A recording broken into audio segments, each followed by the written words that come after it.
গণহত্যা ও মানবতা বিরোধী অপরাধের দায়ে মৃত্যুদণ্ডপ্রাপ্ত সাবেক স্বরাষ্ট্রমন্ত্রী আসাদুজ্জামান খান কামাল ভারত ছাড়ছেন। মৃত্যুদণ্ডের বিধান নেই এমন কোনো দেশে গিয়ে আশ্রয় নেওয়ার চেষ্টা করছেন তিনি।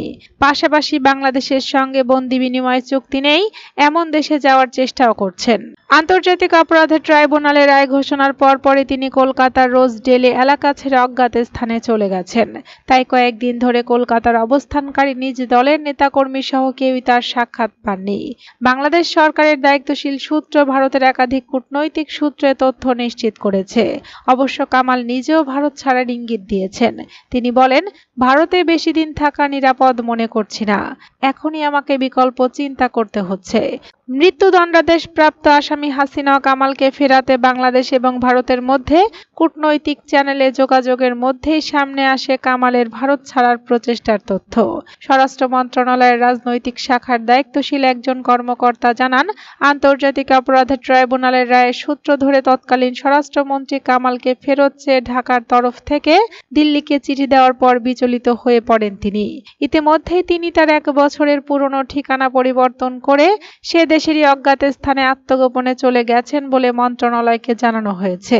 সম্প্রতি আসাদুজ্জামান খান কামাল ভারতে অবস্থানকারী তার এক ঘনিষ্ঠ ব্যক্তির সঙ্গে ফোনালাপে জানান, সেখানে অবস্থান করা আর নিরাপদ নয়। সম্প্রতি তিনি ওই ব্যক্তির সঙ্গে টেলিফোনে আন্তর্জাতিক অপরাধ ট্রাইব্যুনালে তার মৃত্যুদণ্ডের রায়, ভারত সরকারের আশ্রয় দেওয়া এবং প্রত্যর্পণের বিষয় নিয়ে কথা বলেন। 3 মিনিটের ওই কথোপকথনের অডিও রেকর্ডটি হাতে এসেছে। পূর্ব পরিচয়ে ঘনিষ্ঠতার সূত্র টেনে ওই ব্যক্তি টেলিফোনে কামালের সঙ্গে সাক্ষাতের সুযোগ চান। কামাল আপাতত দেখা করতে অসম্মতি জানিয়ে বলেন, আপাতত দেখা করতে চাচ্ছি না, কয়েকদিন পরে প্রয়োজনে আমি ডেকে কথা বলবো। সাবেক স্বরাষ্ট্রমন্ত্রীর এমন বক্তব্যের জবাবে ওই ব্যক্তি বলেন, আমি তো আপনার বাসার সামনে চলে এসেছি, যেহেতু এসেই পড়েছি, একটু দেখা করে 2-1টি কথা বলেই চলে যাব। এ পর্যায়ে কামাল বলেন, আমি এখন ওই ঠিকানায় থাকি না, ওইখান থেকে অন্যত্র চলে এসেছি।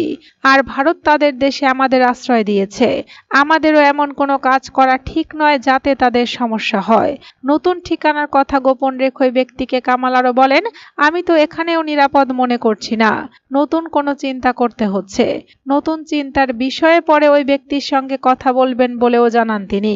ভারত থেকে দ্রুত অন্য দেশে পাড়ি দিতে চান কামাল, এমন তথ্য দিয়েছে ভারতের একটি কূটনৈতিক সূত্র। সূত্রটি জানায়, আন্তর্জাতিক অপরাধের ট্রাইব্যুনালে কামালের মৃত্যুদণ্ডের রায় হওয়ার পরপরই তাকে ফেরত চেয়েছে বাংলাদেশ। বাংলাদেশ ও ভারতের মধ্যকার দ্বিপক্ষীয় চুক্তির আওতায় তাকে ফেরত চেয়ে ঢাকার তরফ থেকে গত 21 নভেম্বর দিল্লিকে চিঠি দেওয়া হয়। ওই চিঠির কথা পররাষ্ট্র উপদেষ্টা তৌহিদ হোসেন সাংবাদিকদের জানিয়েছেন। তিনি বলেন, আমরা আন্তর্জাতিক অপরাধ ট্রাইব্যুনালের দেওয়া রায় কার্যকর করার জন্য শেখ হাসিনা ও কামালকে ফেরত চেয়ে কূটনৈতিক মারফতে চিঠি দিয়েছি। বাংলাদেশের ওই চিঠির প্রাপ্তি স্বীকার করে ভারতও আনুষ্ঠানিক প্রতিক্রিয়া জানিয়েছে। দেশটির পররাষ্ট্র মন্ত্রণালয়ের মুখপাত্র রণধীর জয়সওয়াল নয়াদিল্লিতে আয়োজিত সংবাদ সম্মেলনে জানিয়েছেন, আমরা চলমান বিচারিক ও অভ্যন্তরীণ আইনি প্রক্রিয়ার অংশ হিসেবে বাংলাদেশের অনুরোধপত্রটি পরীক্ষা করে দেখছি। আমরা সব সময় প্রতিবেশী দেশ হিসেবে বাংলাদেশের শান্তি, গণতন্ত্র, অন্তর্ভুক্তি ও স্থিতিশীলতা সহ সে দেশের জনগণের সর্বোত্তম স্বার্থের বিষয় অঙ্গীকারবদ্ধ। এ লক্ষ্য অর্জনে আমরা অব্যাহতভাবে সব অংশীজনের সঙ্গে গঠনমূলকভাবে যুক্ত থাকব। ভারতের সূত্রটি জানায়, বাংলাদেশের চিঠি ও ভারতের প্রতিক্রিয়ায় সাবেক স্বরাষ্ট্রমন্ত্রী বেশ ঘাবড়ে গেছেন। তিনি ওই দিন তার কলকাতার ডেরা পাল্টে অন্যত্র এক অজানা গন্তব্যে গিয়ে আশ্রয় নিয়েছেন। ভারত সরকারের পক্ষ থেকে চলাচলে কোনো বিধিনিষেধ না থাকলেও তিনি নিজেকে অনেকটাই গুটিয়ে নিয়েছেন। এর আগে তিনি কলকাতার অবস্থানকারী তার দলের বিভিন্ন পর্যায়ের নেতাকর্মীর সঙ্গে নিয়মিতই বসতেন, এখন সবার আড়ালে চলে গেছেন।